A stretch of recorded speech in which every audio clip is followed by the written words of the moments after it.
Good evening, everyone. Thank you for joining the South Fulton Coalition. Tonight marks our first candidate for mayor for the 2025 term. We have Jewel Johnson. Jewel Johnson is a resident of District 1, and she is running to be the next mayor for the city of South Fulton.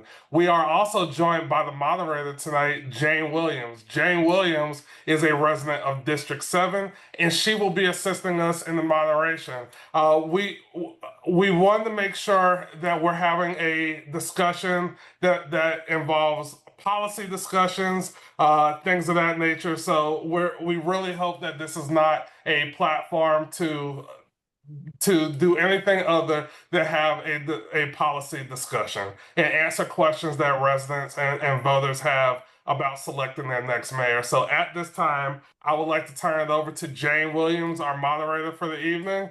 Jane, you have the floor. Thank you. All right. Good evening, everyone.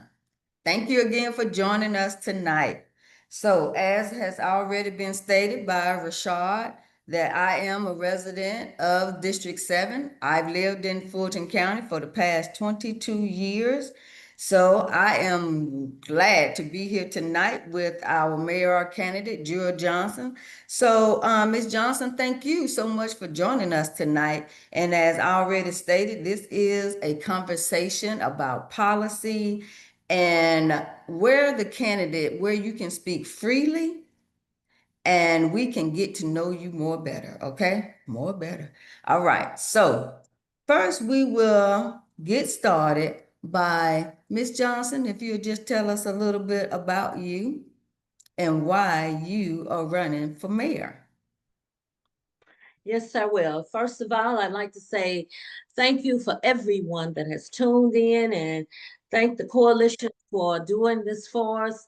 And I am just ecstatic to be able to share with everyone about Jewel Johnson and why she's running. Well, first of all, I've been a resident of Fulton County for many years. Um, I am married of 46 years to the same gentleman, and I have three adult sons and three adult grandsons.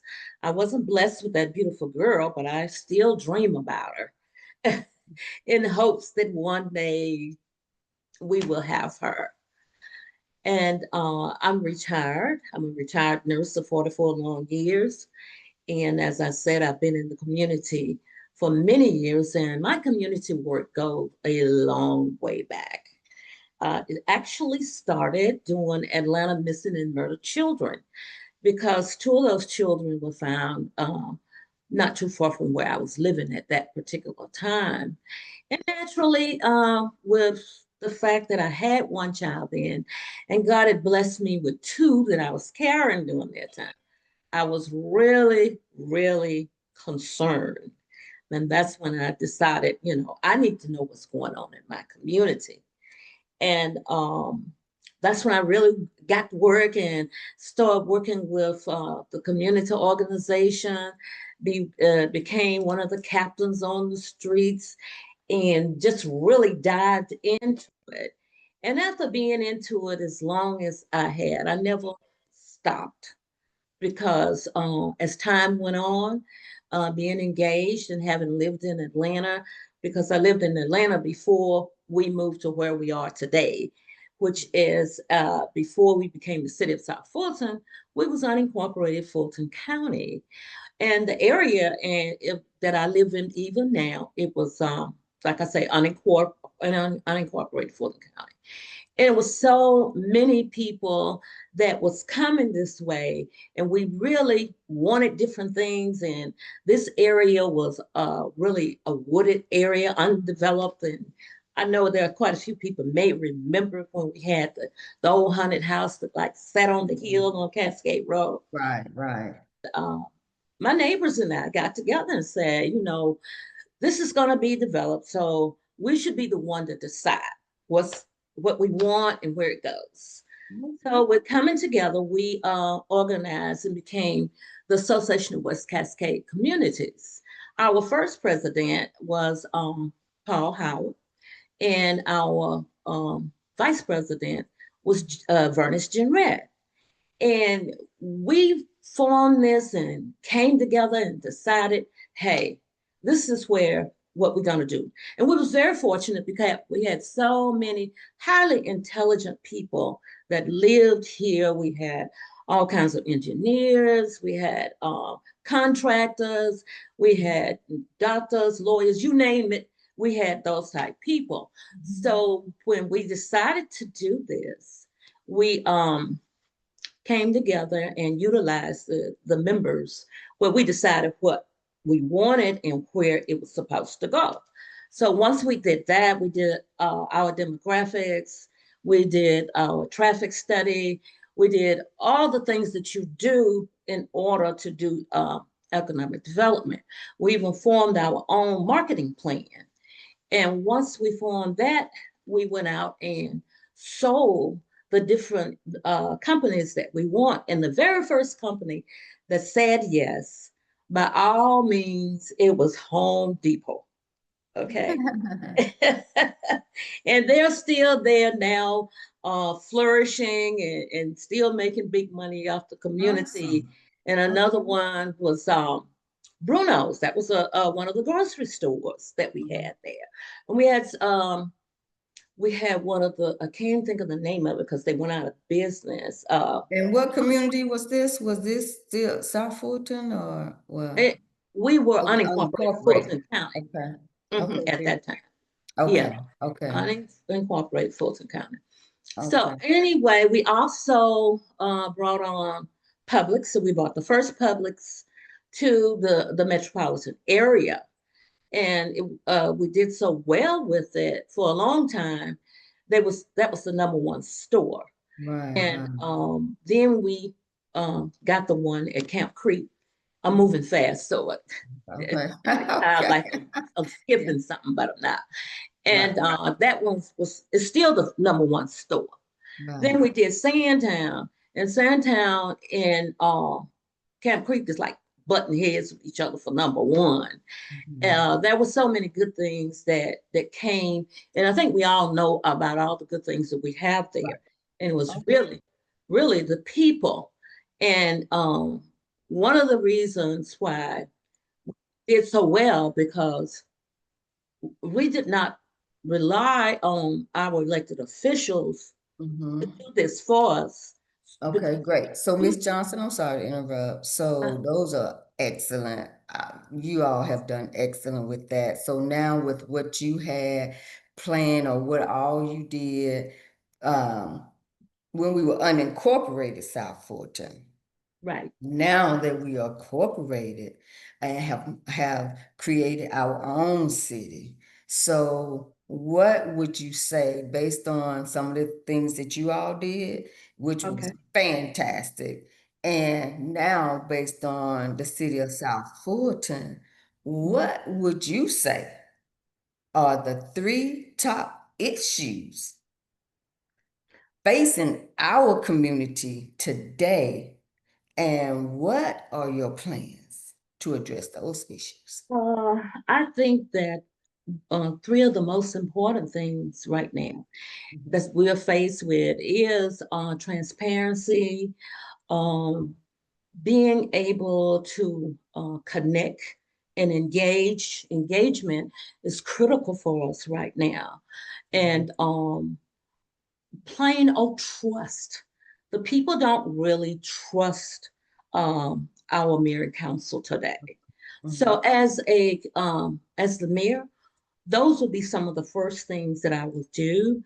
And in doing that, I would make sure that everybody in the city knows that as the mayor, I am asking them to please join my transition team so that we can work together. My plan is to be in the community. I want to do town hall meetings in all 7 of our districts for the mere fact that we do have a lot of new people that have moved here. They may have never experienced any kind of government. And what I want people to understand is our government, how it functions, and that what my function would be as their mayor to make sure that these things happen.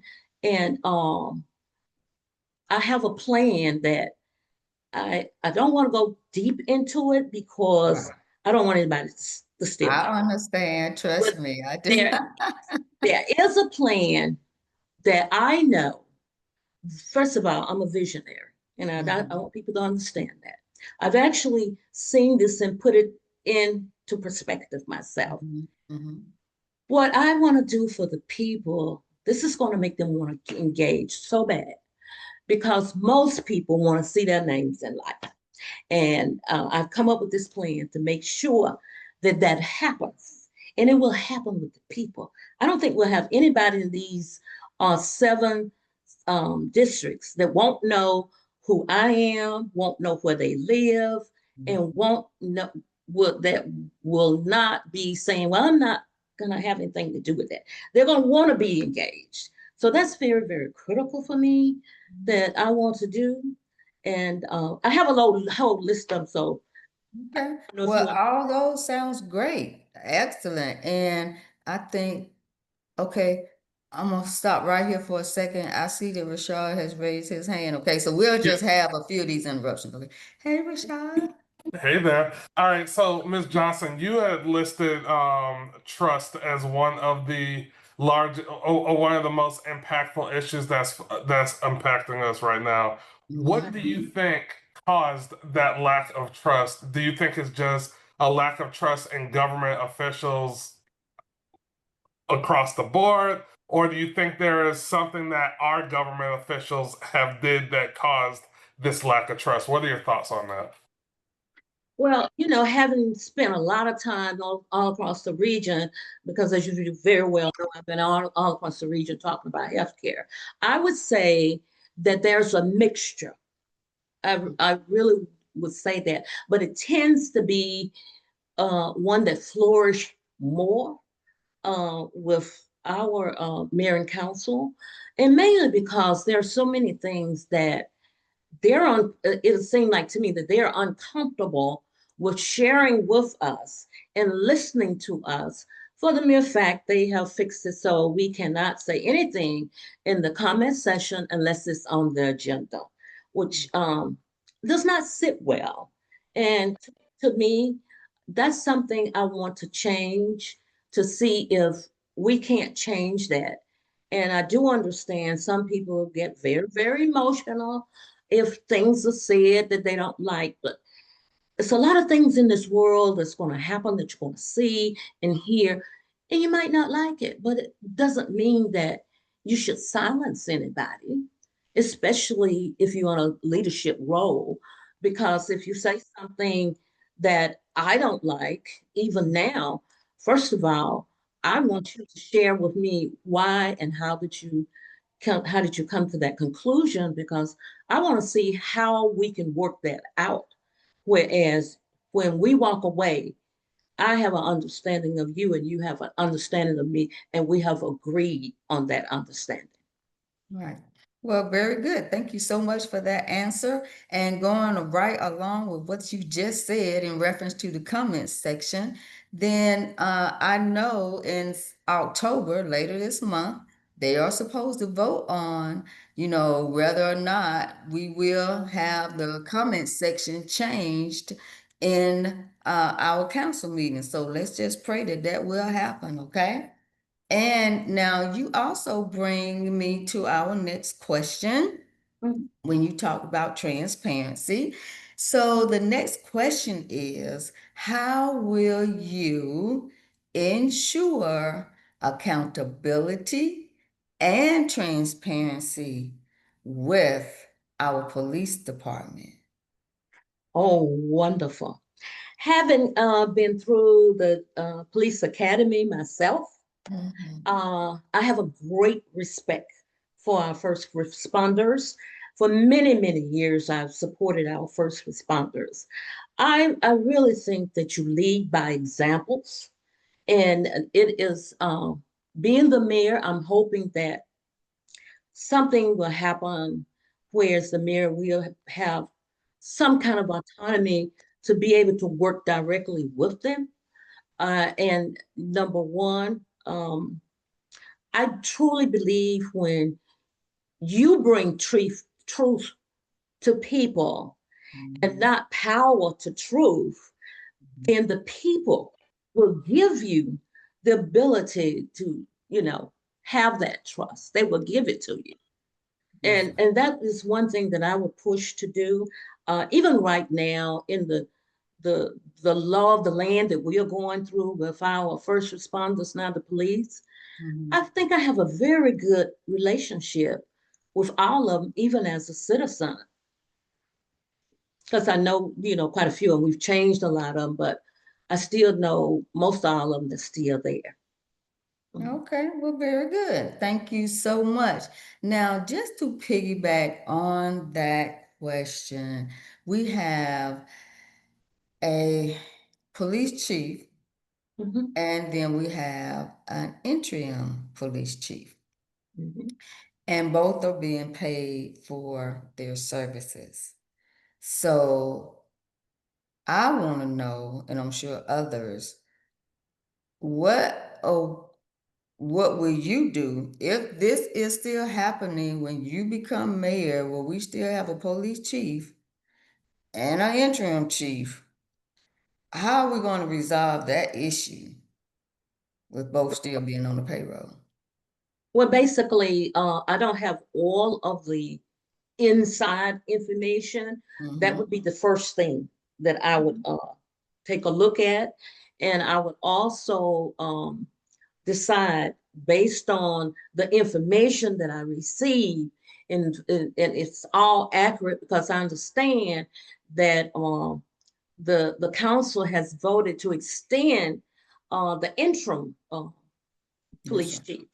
So Okay. I would take a look at all of that. And if everything is accurate, I would recommend that we allow the interim person to work out their time while we let our uh, police chief go. If all this information is accurate, I feel like he should go, and we should not be paying two people because I think the police chief is getting about $18,000 a month, and that's not chump change. And the interim guy probably getting about the same thing. So when you add all that up, I think it's pretty harsh for us being the look at the land that we're in with all these cuts from the federal government. So we need to be fiscally responsible with our money, and that's another place we can cut some of the costs. Awesome. Thank you so much for that. Mhm. Okay, so we're going to go to affordable housing in the city of Atlanta. City of South Fulton. Let's I go go was to at City Atlanta. of Atlanta. I was at City of Atlanta meeting today, but I know I'm now in City of South Fulton. That's all So right. We're so close, and our borders are very close. absolutely, absolutely. So how will you address the issue of affordable housing in the city? Well, that's one that I really have a stickler for.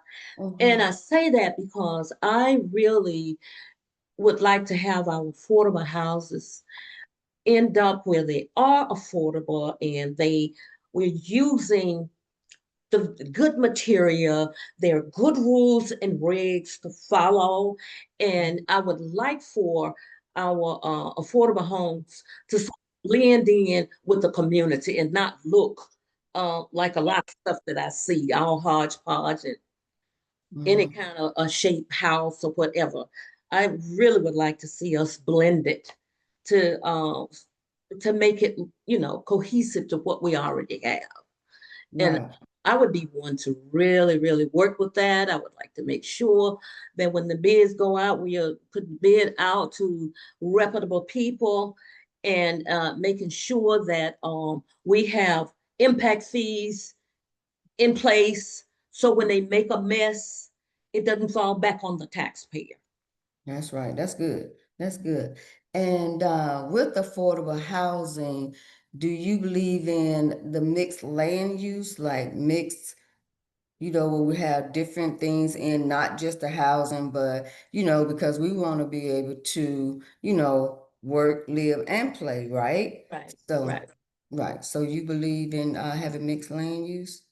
Yes, I think that mixed land use has its place. And I really, that's an area I really would like for us to chime in on. I would Okay. also like to have the citizens who are really engaged in that area and want to be a part of it. I would like to create a scenario where they be directly hands-on with the staff. And Okay, great. Thank you. And I see a hand up from Rashad. So we will have a question now from Rashad. Yes. Sean, All I'm gonna right. put you. All right. So, you know, I attend city council meetings all over the place. Yes, So sir. I heard one city council member say that we shouldn't be referring to it as affordable housing. We should be referring to it as attainable housing. What are your Yeah. thoughts? What are your thoughts on making housing attainable versus having affordable housing? Or do you think they're the same thing? What are your thoughts on that? Well, I think the most important thing is that these homes are for people who really can not afford, but we make it affordable. So I think it's interchangeable. The most important thing to me is accomplishing our goal. Mm, okay. All right. Well, thank you so much. So we will have a few quick, oh, I'm sorry. Yeah, we have a couple hands up. So, Okay. Okay. yeah. So the next one is gonna come from iPhone Cody. iPhone Cody. Mm-hmm. Mr. Cody, can you unmute yourself? You have the floor. Hey, Miss Johnson. How are you? Hi, how are you, Cody? Pretty good, pretty good. I've spoken with you before. I used to work for the city of South Fulton. I was the revenue manager. We've spoken before. I always enjoyed your comments when you would come to the council meetings. My question is, with this being a weak form of government, I mean, weak form of mayor, Mhm. system for the city of South Fulton, like what changes do you think you could possibly, do? Because it's only so much that you could possibly do in this position as a mayor. And for those that don't know what I mean by that, could you explain that to them? Well, that means that the mayor's duty is more or less, some people say, shaking hands and kissing babies. Okay. But it's not. You are really the face of the city, and your powers are kind of limited, but they are not limited to the point that you can't bring ordinances and you can't vote, but you can veto, uh, provided that you have enough votes to stop something. You can definitely do that. But one of the things about what you bring up about how you would work that type of government, let me be very clear that most of all the cities on the south side, I hadn't checked all the ones on the north side, have that council form of government. And every one of them practically are having major problems. I truly believe that the General Assembly is going to have to make some kind of decisions about giving the mayor some a little bit more autonomy, or either make some of these cities strong mayor, or just eliminate the mayor's position altogether. And I think that will solve a lot of the problems. But even if they don't, they keep it like it is. I am very frugal, I guess that's the word for it, of being able to get things done. I have a long list of things that I've been able to do just as an advocate. And one of the things that you don't do, naturally being the council, one of the first thing I want to do is to try and build a relationship with the council. They all know me, they know what I stand for. And I believe there are a lot of things that they will work with me on, and there's a lot of things that they won't work with me on. But I'm not worried about that because I'm going to say it without telling all my secrets. And that is the same thing Joe Biden told everybody. He says, watch me. I know how to go around a lot of obstacles. I have the experience. And if you go to Jewel for southfulton.com and read about all the things that I have gotten done And I don't think people want to hear all of that, but some people do, but we don't really have the time. But there are a lot of things that I can do without causing a ruckus and getting people all upset, and then they want to run to the media and all that. And that's something I will not do. Uh, I'm able to pull together things and make them happen. I believe that much in what I've already done as a advocate. And having worked with John Lewis, he gave me a congressional honor for my community work. And we did a lot of things together.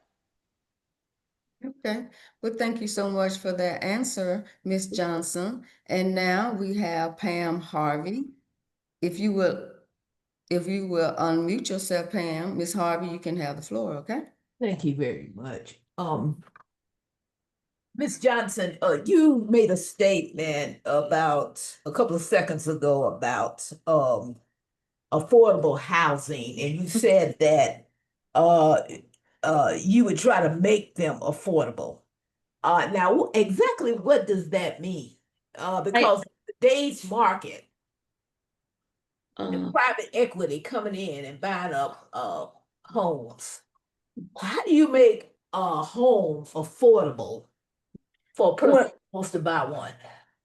That goes in, Ms. Harvey, and I think you know this, with a lot of work and planning, and I can't do it by myself, but I would work diligently with the council and the staff, and with what we have within our budget that says, hey, we can do this or we can do that, or no, we can't, because I know that we're going to be on a lot of restraints. When you look at the fact there's so many things, Ms. Harvey, that you know that's going to be taken away from us. Number one, the most critical and crucial thing is the government is not going to give us any money in Fulton County for health care. All that money is going to be going to the counties where they have no hospitals, no doctors, no nurses, and all of that will be spent on them, and we won't have anything. So what we have to do is be able to weather with this and try and utilize what we have and pull as many people together, whereas not maybe there could be some things because Union City is so close to us, Atlanta is so close to us. Maybe a group of us may be able to come up with things that will help us, because all of them are experiencing the same thing that we are experiencing. And I truly believe in networking. All right, I'm sorry. To respond back to that question that Ms. Harvey just asked, do you believe that the government has a role in regulating the price that houses are being sold for, or houses are being rented for in South Fulton? Do you think the South Fulton local government has that type of role or has that ability to do that? If it's going to be law, no, they don't. It has to go through the General Assembly. That's my understanding of that. Okay, thank you for that. May I ask a follow-up? Do you think that a moratorium on rent can help with That's possible. It's something that Jane, is very important to look into. And you have to really gauge what you have and say, yes, we can do this. No, we can't do that. We got to have this like this. You got to look at all the margins. Okay, thank you so much. So we have another question from the audience. Candia Perry, you can unmute yourself. Hi, good evening, everyone. And hello, Miss Johnson. How are you? I'm awesome, Miss Perry, and it is so wonderful to hear your voice. Yes, it is. Thank you. Thank you. So my question is, this isn't your first time running for mayor. No, this is my second. Right. So and I don't know if I'm going to word this correctly, but what would you attribute your last campaign as far as what caused it to not gain you the mayor seat? And have you changed up your platform any? What do you see that the city needs different this time around to maybe, what is your platform this time as opposed to last time? Well, my platform, I say a mixed bag of both new and a little of the old. Okay. I think maybe some of my efforts to get people to understand who I am, what I'm about, and what I would like to work with them on. I've had enough experience from going all over the region and talking to different people. I have a better accumulation of what it is there to be able to visualize and put into practice what I believe the people here in City of South Fulton will thrive and love. So communication is everything. And you've got to build the trust of the people because it's been lost with our council that we have right now. I can tell you this, I stand on my word. Whatever I say I'm going to do, I'm going to do it. If obstacles are there that I can't move those obstacles, you're going to be with me. You're going to know everything that I know, and you will understand. And you will say, well, Miss Johnson, we've been with you every step of the way. And we do know that you are doing everything that you said that you were going to do.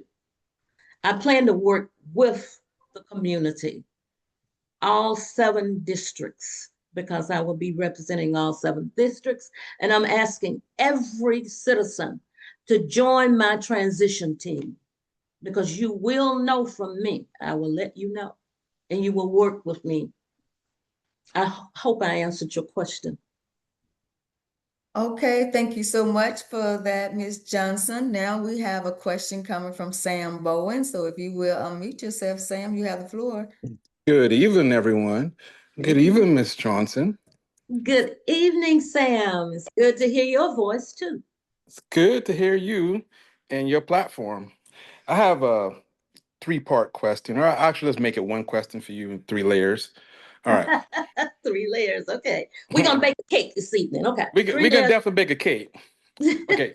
What partnerships or collaborations do you believe the city of South Fulton needs the most right now with Fulton County, with our nearby cities, and also with local businesses? Well, to be absolutely honest with you, I'll say all of the number one, because of what has taken place with us, I would say we need to find a way to get Fulton County to understand that they are responsible for health and human services and not the cities, because they have left us high and dry. I will do everything in my power to try and make that happen. I've been meeting with the county, the chairman, and several of the other commissioners about this problem. And one thing that I can say, and I believe a lot of people might agree with me, having been all over the region, letting people know the crisis that we're in as it relates to our health care.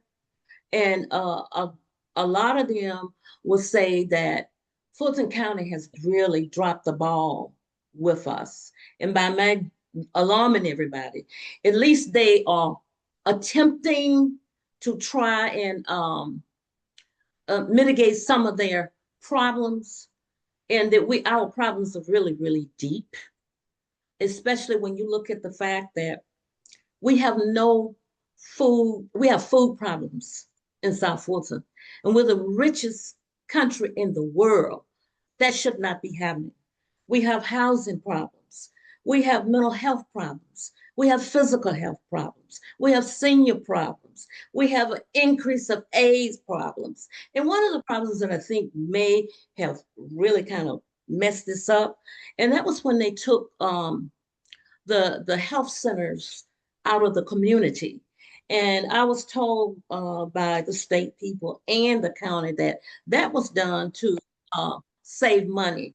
And I think that was a big mistake because it left a lot of our indigent high and dry that had nowhere to go to maybe, shadow some of those problems that the county has not addressed. But I believe in doing partnerships.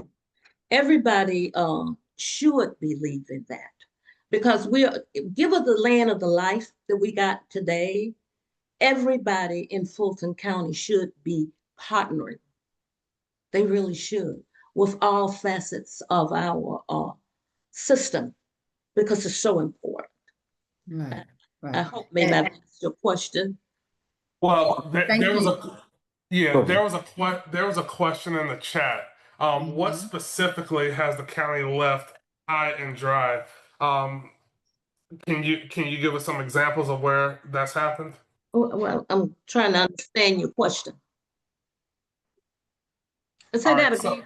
yeah, so in the chat, the question was asked, what specifically has the county left high and dry? Can you give some examples of how they have left us high and Well, dry? for example, what things has the city not done that they maybe could have done that County, has, the county have done. I just named quite a few. We oh, should yeah. not, we should not should not be having a food problem. We should not be having senior problems. We should not be having mental health problems, physical problems. Well, and even right now, we have a very high uptick of AIDS. That should not be happening. And I noticed that the chairman put out this big thing about all this money that was given for AIDS, but he didn't tell the big story. When you look at the fact that money that was given, it was not only for Fulton County, it was for Cobb County, Clayton County. It was for several counties that money had to be split. And when you add up the pieces each one got, that was only 1% increase that was out there. So that was misleading. And I've even mentioned that to him. We've got to do better. And as the mayor of the city of South Fulton, I will continue letting them understand you cannot um, do this to South Fulton. We pay taxes too. And naturally, we do have the most indigents on this side, but you cannot listen to one side that says, we don't want any money spent on human services because we can take care of our own. And that's what's been happening since 2017 because I've been tracking it since 2017. Okay, great. Thank you. We'll have one more question, then I'll go back to my question. So, Ms. Harvey, you have the floor. Yes, Miss Johnson, you mentioned the AIDS problem. Yes, ma'am. The fact of the matter is there's a lot of cities having AIDS problems, especially within municipalities that has a high African American population. Houston is one of them. No matter how much money you put in for a AIDS problem, it's always going to get worse because there are people that don't control themselves and they're not taking the proper precautions. And now, when I was in Grady, this back in the early 90s, I was a paramedic and then I was a registered nurse. We had a lot of that going on down there, okay? Mm. And there was money for that. So it's a situation where people just don't know how to control themselves. So no matter how much money you raise or give to a situation like this, it will still get worse. And then another question is about the food problem. Now, what food problem are you talking about? Because, Ms. Harvey, if you are familiar with Deep South Fulton, the closest food store we have is the Publix on 92.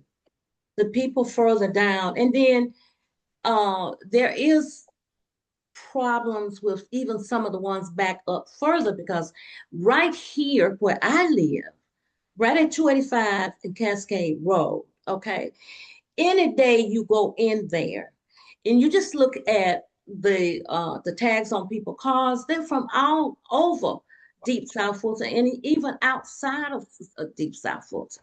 They have established that you can work with the county and they will tell you what I have just said too. They understand and they are going to be working on that. And that's something that I'm not going to give up on, whether I'm the mayor or not, because I've been working, even not thinking about being no mayor. I was thinking about people, people. No matter, it doesn't matter if they're indigent. They're human beings first. And that's what I see. And that's the way I want to govern. Everybody deserves to have good health care and food, good food, nourishing food. And as far as the AIDS thing is concerned, we can also have a lot of educational stuff out there for that. Mhm. And having worked for the federal government myself for VA Atlanta, and that was part of what I did for them. And that was a lot of things that we did for the people. And we went as far as even giving away condoms and having classes and training and stuff. And believe me, at one time it had simmered down some, a lot. It just ticked back up. And, because we didn't have all those things that was helping us that, we had back then. We don't have them today. Right, right. Thank you so much for that. And also, we have testing and information education, as you just spoke about, and, for the AIDS or HIV communities. And sometimes, people just need some education on what it is that they can do. We can't just, throw away a key because it doesn't seem as if the help is not, or the disease or illness is not coming down. It's just like when the COVID first happened, it was like it just went all out of control until eventually it got in control. So we must always try to do what we can to combat these different illnesses and diseases that come before us. So thank you so much for that. And so the Yashina, she has a follow-up to the question she asked earlier, which she stated, what specifically are the senior problems? She's just asking for clarity, just so she'll know that we Okay. have. We all know that some of our seniors are much well off than others. Some of our seniors live from, I say paycheck, really their Social Security from one month to another. A lot of them don't even have enough money to pay for their medications. And we should be in the mode of helping them because there are a lot of our seniors have worked all their lives and tired and they don't have but maybe $500 or $600 to live off. And we know that we can't live off of that. There are a lot of things under our Health and Human Services, and we do have the state and the county that is supposed to be really working with that to make sure that we don't have people that's hungry. We don't have people that can't go out and get what they need. And there is a slow I've noticed over the years that it seemed to like it's gotten worse, and maybe because our seniors have increased so much because we've had so many people to move into the Fulton County area and Georgia, period. And there's a lot of work that needs to be done. A lot of them needs to be able to stay healthy with good diets, and they can't get a hold to the kind of food that they really need. And those are areas in which our state, county, and cities can assist us in. So we don't have that problem. That's one of the things that, as the mayor, I want to work with our seniors to make sure that our seniors in the city of South Fulton is not experiencing that. Right. Thank you so much for that. As well as, housing situation, because sometimes our seniors cannot afford to, Right. keep update, on their homes and stuff. So I think that's something to look at as well. And okay, Yvonne Boone, we're gonna allow you to ask this question so you can unmute yourself. Hi, Jane. Hi, how you Hi, doing? Jewel. Good. Hi, Yvonne. How are you? I'm doing fine. Thank you. I'm Awesome. gonna shift my concerns in a different area. Okay. I feel Okay. that America, pardon? That probably is gonna be my question. I probably know what you're gonna ask, but go ahead. Okay. I feel America is under siege the Trump administration has made its intentions clear, okay? Mhm. So what I'm wondering is how, and I really mean in what ways do you think, even if you think it's not feasible, our city can best prepare for what we are now seeing happening in cities like Chicago and DC, LA? What can we do to prepare for this? Mhm. Thank you. Thank you so much for that question, Ms. Boone, because I have definitely been toying with that quite a bit, knowing what's going on from the Trump administration. As the mayor, one of the most important things I think that we can do to prepare is to come together. We need to come together, even if it's just, you know, a Jesus come together, where we praying together. We need to also work with other cities. We need to work with our first responders because that's very, very important. And if we come together and prepare ourselves and don't wait till it hit us, then we can come up with all the things that we know that we can do legally to defend ourselves. First of all, when you look at our city, it's about what? About 95% African American, and we have a few Mexicans and a few other people that's here with us. Because I'm gonna be honest with you, I try not to stereotype black, white, whatever, and that comes from my training of serving people for over 44 long years. I like to look at the person as whole human, so that the decisions and things that I make isn't about their culture or their look, their color or whatever. It's about the human being itself.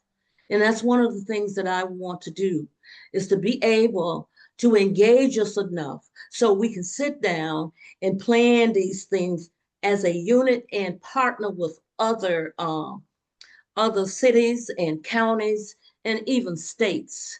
Um, that's one of the things that I wanted to do with healthcare. Had my county and my state have worked with me, and even my city. We would be halfway done now, because I know the only thing that's going to save us today, Ms. Boone, is going to be healthcare, because we're going to be having so many people dying that the nuts out there gonna want to come together. They're gonna want to stop their folks from dying. I don't want anybody dying. If I can save a life, I'm going to bend over backwards to save as many lives as I possibly can. So that's one of the things that I would do, Ms. Boone, and I hope I've answered your question. Um, somewhat, somewhat. And I appreciate what you said, but I really want to know what your tools are for getting these things done. My tools go back to my experience. There's nothing no greater than OJT. I'm one of the people that actually helped to write and implement the aggressive client training for human services for the whole state of Georgia. And I have an accommodation letter that I can physically show you from the state that I actually did that. That's just one of my tools. I have also worked and done things with UPS, the Comptroller Office of New York, where I went in and sat down and showed them how things would work for their workers to help keep them working and healthy. I've done that. And I know that when you bring people together, you bring substance. It's easy to be able to get things done that way, because you're bringing substance and they're bringing it, and we're mixing it in, and we're agreeing or disagreeing and coming up with the answer. That's how you do things, Ms. Boone. Okay, I appreciate that. Mhm. Okay, thank you, Ms. Boone, for. I see other hands up, so I'm going to be quiet now. Okay, but you can come back, okay? All right, thank you. Thank you, Thank Jewel. you. Okay, I have a question right now that I want to ask. So Sam, if you'll just stand by a second, okay? All right, so Miss Johnson, we Can I had get the water first? My throat getting a sure you little dry. can. I'm sorry. Sure you can. Mm. Okay. We know that climate change is big today in America, in the city of Yes. South Fulton. So, what changes will you champion to increase the city's resilience to climate change? Okay. Well, there are a lot of things that we can take a look at because we have so many adverse things in our city, especially deep South City, even right here on the boulevard. Okay, it had for years was one of the most toxic areas than anywhere else in the county. But working with them, and I've worked with them for many years, and it started out with the Businessmen Association, the Boulevard Businessmen Association. And that was many, many years back. But they have become a CID now. I still work with them. We've done a lot of cleaning up with a lot of the things that would really cause all kinds of problems for us because back in the day, not too long ago, before Commissioner Darnell died, she had done she had done extensive work about the things that causes us to have um, cancer, and we had the largest amount of cancer in this area. So that was one of the things that I would work toward. Those areas that we have, I would work very hard to try and make sure that we're working on cleaning up those and we're not adding any new. And I do know that we are in trouble as it relates to certain areas of the smoke, the fog and stuff, and breathing in all of this, and we getting all this from these trucks and things. So as the mayor, yes, I would want to work with those groups. I would want to work with the council and partner with other areas of other cities to work to make sure that we're doing everything that we can to try and calm that down because we have too much cancer in this area. We really do. And when you look at all the stuff that we're fighting, we got to keep up the work so we all don't die at one time. Okay, thank you so much for that answer, Ms. Johnson. Okay, Sam, we'll go to you now. If you would unmute yourself, you have the floor. Yep, sure would. So this question, Jewel, goes back a couple of answers where you Uh, spoke about what you would like to do as mayor. Give uh-huh. us one specific example of a charter change that you would propose and try and get buy-in from the four council members and city manager to enact in our city charter that would help you do your job more effectively. Thank you, Sam, for that. I'll be honest with you. Knowing the law of the land as I know it, and knowing all the things that really need to happen. And I know that I'm going to get a lot of pushback, but that doesn't bother me because I really believe that I'm a champion at dealing with people. And I would also converse with our uh, uh, state representatives, senators, and the representatives too of this area, and see if they can't see that there needs to be some type of change with our charter in order to give the mayor a little bit more autonomy. And I think that we need to take a little bit from the city manager. We are too large to have the city manager that's given all the monetary reports, and we are paying a financial chief financial officer. That should be a monthly thing that comes from the chief financial officer. So there's a lot of things that I see that I would like to see if we can't get the General Assembly to kind of take a look at that and see what they can do with it. If they choose not to, then they have other options. They can also just take away having a mayor, okay?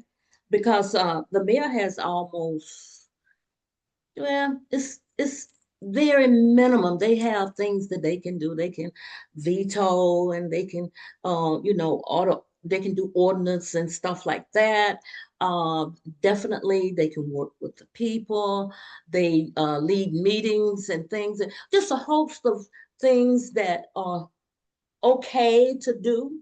But with all the things we need to do, I think the mayor needs to have a little bit more autonomy and maybe take some of those things away from um, the city manager, because I feel like that financial report should come from the chief financial officer, who is going to be updating us on a monthly basis. And I feel like that chief financial officer should be able to talk to the citizens if the citizens ask a question and want to talk to the chief financial officer. Because I've been told by the city manager, I can't talk to the chief financial officer. And that's not right. Okay, thank you so much for that answer, Ms. Johnson. And I want to take a question from the chat. It's also a question that I have on my notes for tonight. So there are many events that are held by each council member. A lot of them are duplicate events. So do you see this as a problem, and do you think that the money can be better spent? Well, to tell you the truth, I really envision us having our own event planner that actually do that. And I see this as a way of bringing the city together, and so we won't be looking like seven little bitty city within a city. And I think we can control the money that way. Maybe we should even look at narrowing down some of the events that we have, and have these events where, you know, basically the whole city can partake in this. And going forward, I really believe that we're going to be faced with having to do that, because there's so many other things that's much more important that we're going to have to do, like helping our citizens that can't help themselves if they've lost their job. Okay, helping our citizens by letting them know, hey, you've lost your job, but you live in the city of South Fulton. I want to make sure that if they qualify for any of the jobs that we have, then they get first dabs at it. That's one of the things that I want to do as the next mayor. Right. So, Okay. yeah. Thank you for that. And I also want to just go back a little bit to the climate change and just mention also what we can do when we want to champion climate change. These are just from my little notes that I have. Is that, you know, we can partner with different agencies and companies, faith-based organizations, researchers, private businesses to collaborate on climate change, because there are things that we can do as far as, you know, we can try to increase, you know, instead of always driving a car, you know, if we get sidewalks and, you know, better lighting and things like that, you know, we can increase walking to increase quality of life. And so some of them things, and just to mobilize our citizens, you know, and then if MARTA is not going into their neighborhood, we could try to work out to see how we can get transportation into some of these neighborhoods where transportation is not going. Okay, so great. Thank you so much for that. And we're going to take another question from Miss Pam Harvey while I go through the chat. Okay. Okay, Miss Harvey, you can unmute yourself. You have the floor. Oh, Miss Harvey. Okay, well, so we will go on to our next question until Miss Harvey can come Okay, on. can you hear me? Oh, yes, ma'am, we Okay. can. Thank you. Uh, Ms. Johnson, I wanted to ask you, um, do you have an understanding of, a working understanding of zoning codes, city planning, and budget? And do you think these are um, areas that a mayor should have a complete understanding of? Thank you. Well, that's a somewhat a mixed question. Having been a strong component of a lot of things, and I believe I was over the zoning area with the Association of West Cascade Communities. I do have somewhat of a working knowledge. I wouldn't say that I'm an expert because no, I'm not.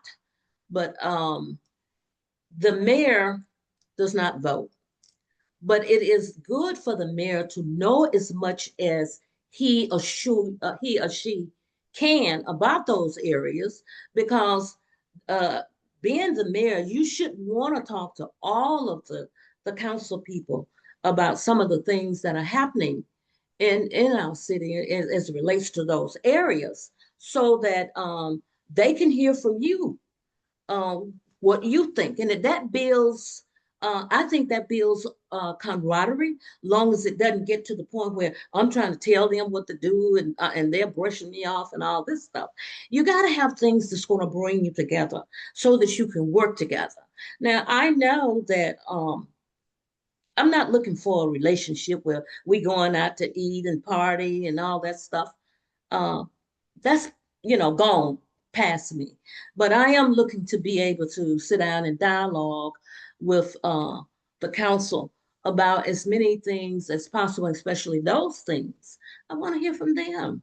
I hope they want to hear from me, so that we can grow together to strengthen the bond between us to get things done, because we have a lot of things that we have to do. Mhm. And I believe the city offers training for council and mayor on planning and zoning. I believe that is correct for them. They Um, started it. I don't know if it's still there or not. oh, okay. Okay. Well, in the chat we have, um, would you consider a sanitation tax exemption for citizens who own their own home? So would you consider a sanitation tax exemption for seniors who own their own home? Let me see if I understand what you're asking me. So the tax exemption and or a Yeah, discount. What for about the seniors, seniors yeah. getting some type of discount on their, either by age or, I mean, some people have different ages for seniors, and when they get, either tax exemption or tax credit or a tax discount, however they want to word it. And so would you consider that? Would that be considered a tax from the city? Is that what they're asking?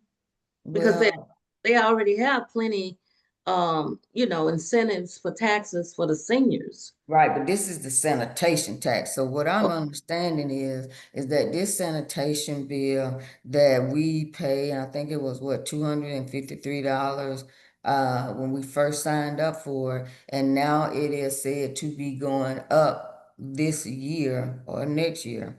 So, and when it goes up, I mean, that's going to create a hardship for people because first of all, this sanitation bill is we were misled with the sanitation bill. Right. And now I mean, because it affected our mortgages, where we were told that it would not affect our mortgages, but it has affected our mortgages because it comes out of our mortgage. And anything that affects your escrow, insurance, taxes affects your mortgage, and it causes your mortgage to go up. So, you know, I'm not sure about how the city, because the city allowed the county to take on this. And now when we pay for this, it goes to the county. Well, So, with that question, Jane, that is something that I think can be explored. Okay. okay. I would not mind talking to the people, the council, the city manager, or whomever, Mhm. that we take a look at this and see what the benefits would be for our citizens, because definitely I am for the citizen wholeheartedly. If there's anything that we can do to make their lives better and you know, less expensive in that area, I'm Right. willing to explore it. Because some people say they even had a military discount or military credit, but they lost it. So, um, but thank you for that question. I mean, thank you for that answer.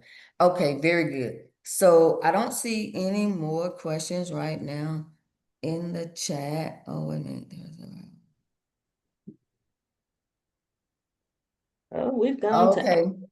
We're going to stop in about 10 minutes so that we can wrap up. I Okay, just about happened to look at my 8:15. watch and I said, I know time is going on by, isn't it? So yeah. Valerie says there are several proposed housing developments in progress in the city of South Fulton. What would you propose to prevent our schools from being overcrowded?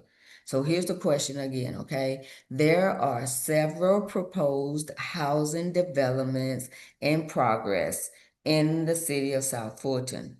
What would you propose to prevent our schools from being overcrowded? Well, first of all, we got to remember that the school is a separate entity within itself. But being the mayor and council people should do the same thing. We have our representatives from the school system every time that there is a development that's coming. I don't care if it's one, two, three, four, five. You are to notify that representative that this is coming so they can work this out. It is their responsibility to make sure that the numbers are adequate, whereas we don't have overcrowding. And I have always said that there should be a strong partnership between the cities and the school board, not to try and tell them what to do, but to build a relationship enough where we are working together so we can stop those kinds of things from occurring. Right. And I think also we will have to get the school board and, work with them, as you've said, work in partnership because they're the ones that's really going to know about the overcrowding of our schools. Right. Okay, so thank you so much for that answer. Thank you. And we're going to have one or two more questions that come from the audience, and then we will wrap up. But before that, I want to go back to when we was talking about how President Trump, is trying to overtake our communities, right? So you said earlier that we must work together and we are stronger together. So I have read that, we do have to take more concrete protections against what Trump is doing.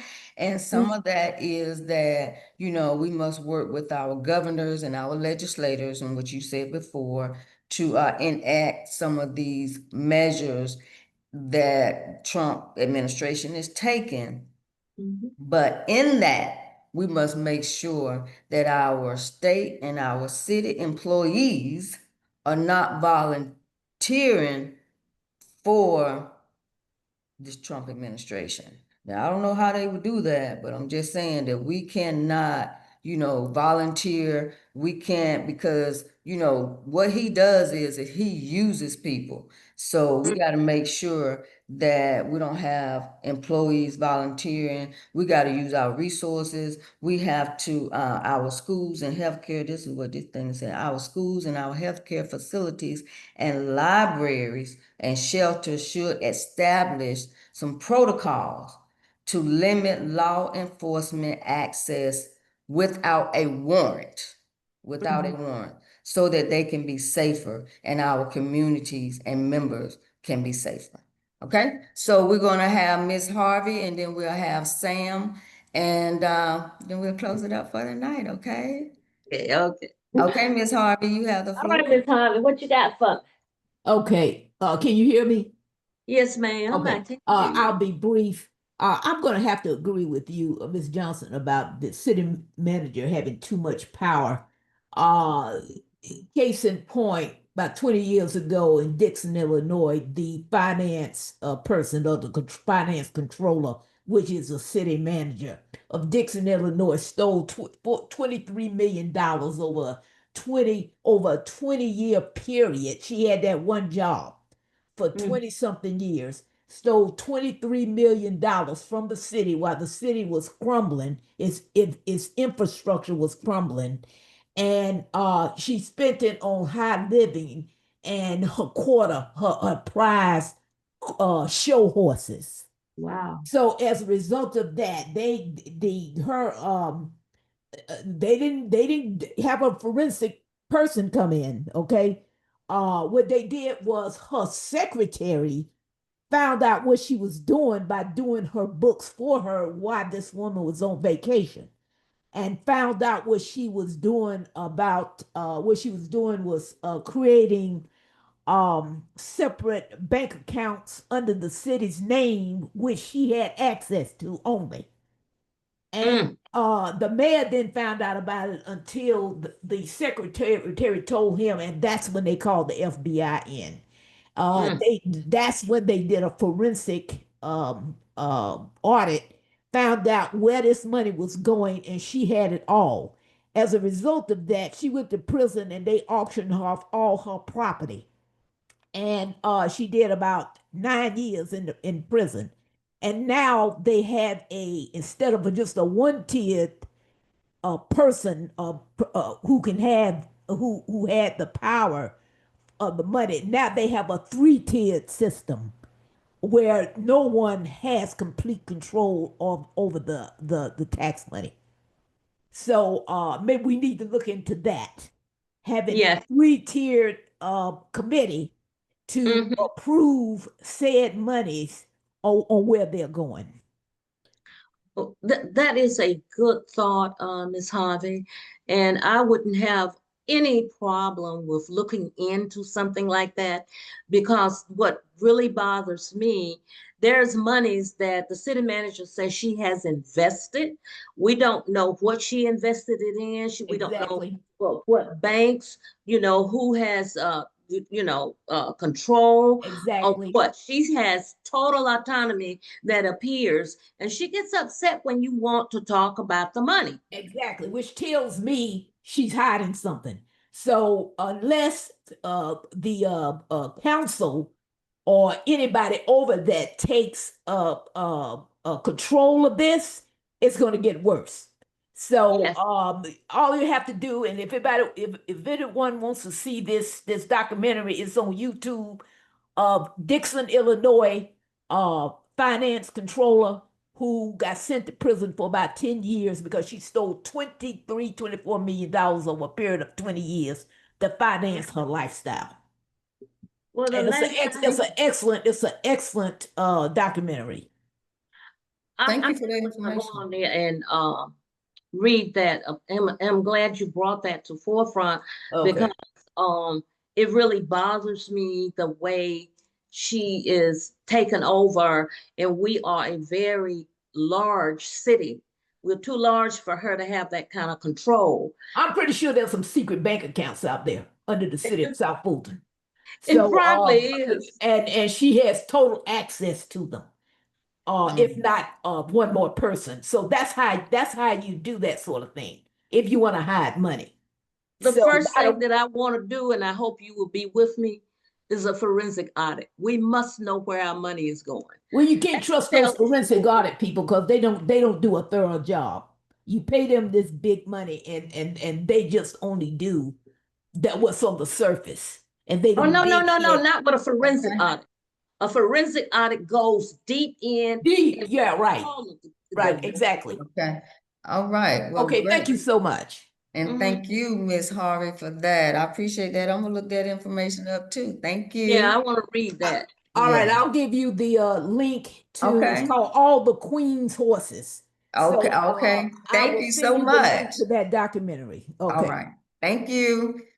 All right. We learn something new all the time. Okay, Mr. Sam Bowen, you have the floor. Unmute yourself. Oh yeah, I just did. I just unmute myself. Okay. Well, my question's in the chat, but I'll just say this real quick before I repeat the question. I caution all residents to, we're all entitled to our opinions, but to really be careful what we say in a public format, because we all are subject to lawsuits. So if we say things, that can be considered slander, just remember you can be held liable for that. So I just want to just be cautious of that. And also just to play a little bit of a devil's advocate, I know a lot of people are upset with the city manager. I've spoken to her. I've had a good conversation with her on several occasions.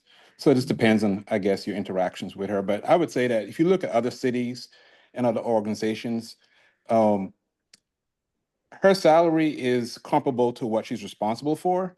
And if you take the old adage of like, you want to pay someone who's responsible for millions of dollars a good salary so they don't steal it, I think we just need to keep that in mind when we say things about her salary and stuff like that, that, a lot of CEOs that we all work for or have worked for, they get paid lots of money because they're responsible for lots of money. So just keep that in mind. But that said, she shouldn't be held without being questioned. So let me just be clear about that. We're all, as residents, we're all entitled to ask questions, but I think in a respectful manner, and just be careful of how we make statements about her as a person, because we wouldn't want anybody to make stuff about us as well, too. Absolutely. Thank you so much. Thank So- you. Thanks. So that said, my question is more, and I know Ms. Boone and other people have been making comments about it, and I totally agree with some of those statements. But I've seen in other environments in other states where these developers, when they come in, or even the actual idea of us getting a data center here within the city limits, there's a certain amount of tax revenue that comes with that.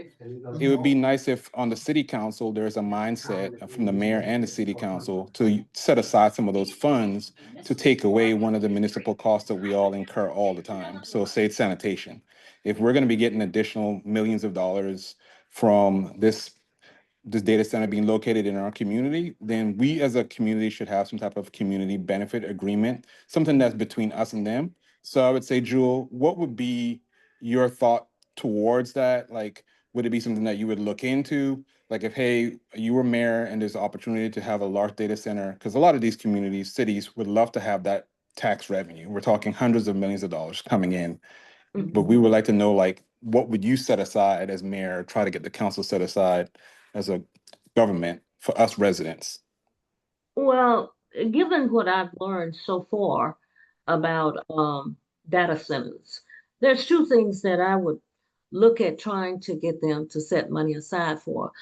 Because data centers do raise our water bill and our electric bill. So let's set aside a little money to help our citizens with that.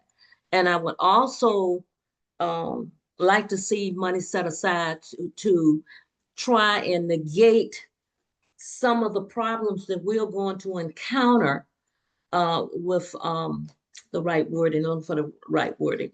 There's still some, but not enough information about how we're going to be affected in terms of our health, because there is, I've forgotten the name of this substance that those data centers let out that actually causes cancer.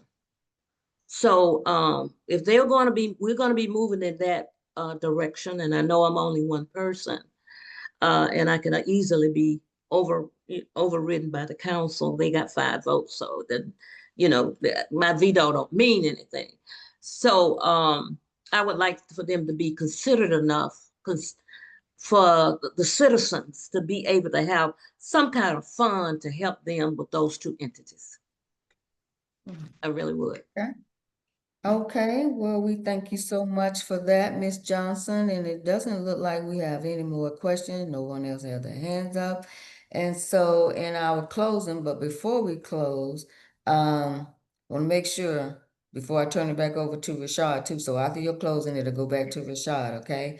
So we have National Night Out tomorrow night at World Changes, and if you are not registered to vote, in order to vote for this November election, you need to make sure you're registered to vote, okay?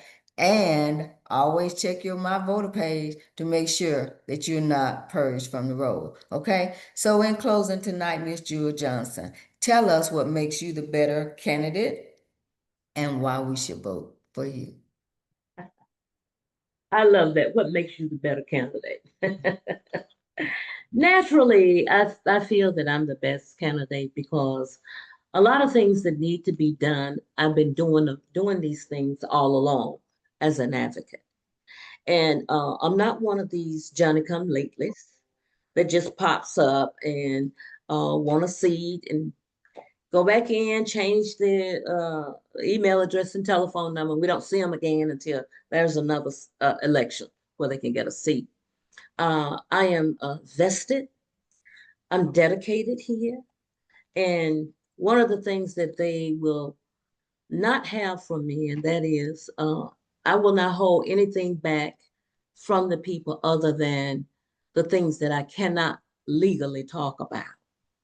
It's so important to inform people, and I'm one of the greatest teachers there is, and I say that because having been a nurse as long as I have, we're not only the eyes and ears of the doctor, but we are teachers, we are counselors, we're family members. We're very much into what we do and love what we do. If I didn't love it, I wouldn't be out here. My whole life has been family, work, and community. And no matter what happened in this election, I'm not going anywhere. I will continue to do what I've done for many years because I love where I live. And I think my neighbors will tell you I work hard in the community. I work hard around my yards and things. I've gotten to the point I can't actually do them myself, but I pay other people to keep it clean. And right now, these leaves are driving me crazy because they've fallen all of a sudden. But anyway, I would say to everybody, we have 9 candidates. I encourage you to vet all 9 of us. Make sure you vet me because once you go to my website, which is Jewel, oh Lord, I forgot my own website. Go to jewelforsouthfulton.com. And once you do that and compare me with the other 8, I believe you will vote Jewel. And then if not, that's okay. I'm not going anywhere. My phone number is on here. You can call me if there's any questions. I'm not going to tell you I know everything because I don't know everything, but I know a lot of things. I have enjoyed speaking with you all today, and I want to put this up to you. If you got this on your door, this door knocker on you, I challenge you to read it. It's very informative, and it also has my website on it. Right. And just go vote and make Go sure vote. you vet the person. Vote, vote, vote. Because if we don't vote, we're in trouble. Big trouble. Absolutely. Thank you so much, Ms. Johnson, for joining us tonight. It was a great conversation. And I'm going to just piggyback on what Sam said earlier about the data center and what they bring to us since we're going to approve some of these data centers. Now, Beaufort, Georgia built a stadium out there that was $62 million. And you know how they got that stadium? A data center. Okay, Yes. they wanted a data center over there, $62 million. It is the state of the art that's the state of the art stadium. Okay, so just remember that. But again, thank you, Ms. Johnson. Thank you, everybody, for joining us tonight. We will turn this back over in the hands of Rashard Snelling. Thank you so much, Jane, and thank you, Ms. Johnson, for participating tonight. And while we still have you, do you have any campaign events coming up that you would like to let the audience know about? Unless they want to come help me put these door knockers on everybody's door. I would love to have everybody that want to join me in doing so. Right now, we are at the end, and I'm quite sure that I will be helping somebody if I'm not one of the candidates in the runoff. I'll be helping somebody. Thank And you for that. hopefully you And will help. do you know about any additional mayors forums that you'll be participating in that you can let everybody know about? Yes, I know. On the 9th, I will be with Friendship Baptist Church. I think from 6:30 to 8:30 or something like that. But you can look it up and see. I will also be at Zion Hill on the 19th. I was trying to see just from memory. There is several. Wait a minute. I know those two. Oh, wait a minute. It's another one. I'm trying to go from memory, y'all. And I'm telling you, I'm a multitasker, but sometimes you can overload the brain multitasking. Yeah, if you can't think of it right now, just let me know, and I'll be sure to communicate that information to the public. Yeah. So again, I wanted to thank you for participating. Thank our moderator, Ms. Jane Williams. I really appreciate you handling this for me at the last minute. And you mentioned National Night Out, which is tomorrow. That is going to be held at World Changers. 2500 Burdette Road. Thank you. I was trying to remember the address. So it will be held at World Changers tomorrow night. I believe it starts at 6 o'clock and goes and goes till 9 p.m. I'm told there's going to be entertainment, food, vendors. You'll be able to interact with the South Fulton police and fire, as well as some of the elected officials, as well as some of the candidates looking to replace those elected officials, and then just interact with your neighbors that attend the event as well. Now, on for the coalition's front, we will not be having a meeting tomorrow because of National Night Out, but we will be back on Wednesday. And when we come back on Wednesday, we will have former Mayor Bill Edwards at 7 p.m. That he's going to be Wednesday, and then on Thursday we're going to have current Mayor Khalid Kobe Kamal. So he will be on Thursday, and then we will have a new set of candidates next week, and will announce that. And just pay attention to social media so you can learn about all the upcoming events that we do. And that's all I have for everybody. And have a good night, everybody. Thank you. Thank you. You too, Rashad. Good night, everybody. Good night. Good night.